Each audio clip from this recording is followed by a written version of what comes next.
د یو داسې ښځې واقعه چې د یو وړې غلطۍ د وجې کور وران شو. دوستانو دا واقعه د یو داسې ښځې ده چې د هر چا په واده کې به ډانس یا ګډا کوله، خو اخر ورسره څه وشول. که غواړئ چې دا رښتینې واقعه وګورئ او عبرت ترې واخلئ نو دا ویډیو خامخا تر اخره وګورئ. نن سبا که موږ تاسو وګورو نو اکثره د کورونو د ودونو د ګډا او ډانس ویډیوګانې په انټرنیټ، یوټیوب، فیسبوک باندې ډېرې زیاتې خورې شوي دي چې دا ټولې ویډیوګانې تر خپل شا یو لوی درد او حقیقت لري او دغه کورنۍ بیا وروسته په لوی غم کې راګیرې شوي وي. همدغسې یو ښځه خپله قصه کوي چې یو ویب سایټ سره خپل قصه شریکه کړې چې زموږ ډیر د خوشحالۍ کور او خاوند سره مې ډیر په خوشحالۍ ژوند تیریدو.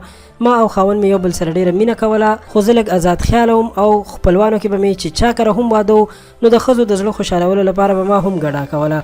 خو دا خبره واضحه وه چې زما د خاوند زما دا عادت نه و خوښ. زه ډیره پوه کړم خو ما د هغه خبره ذهن کې نه کېنوله. ژوند روانو چې یوه ورځ زما د ترور د زوی واده را جوړ شو. موږ ټول ډیر خوشحاله وو ځکه چې دا زموږ د خپلو واده و. نو موږ هم ورغلو او د نور کله په شان ما د خپلوانو د خوشحالۍ لپاره ګډا وکړله. خو زه پوه نه شوم چې دا ګډا به زما ژوند بربادوي. واده خو تیر شو، موږ ناخبره خپل کور ته راغلو. یوه ورځ زما خاوند خپلو ملګرو سره په چکر تللی و چې ملګري یې موبایل کې ګوتې وهلې او زما خاوند ته یې وویل چې ته وګوره ډېره ښکلې جینئ ده او ډېر ښکلی ډانس یې کړی دی.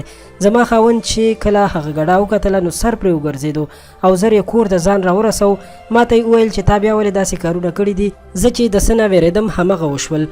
ما ورته وویل چې څه چل شوی. خاوند مې راته وویل چې تا په فلانکي واده کې ګډا کړې، هلته چا ویډیو کړې ده، انټرنیټ ته یې خېجولې ده او هغه نن ما د خپل ملګري په موبایل کې وکتله.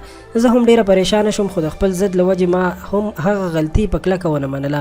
اخر زموږ ډېر شور شو او خاوند مې راته په غوسه کې 3 طلاق راکړل. هغه وخت ما خپله انافرستي وښودله او خپله غلطي مې په کلکه ونه منله.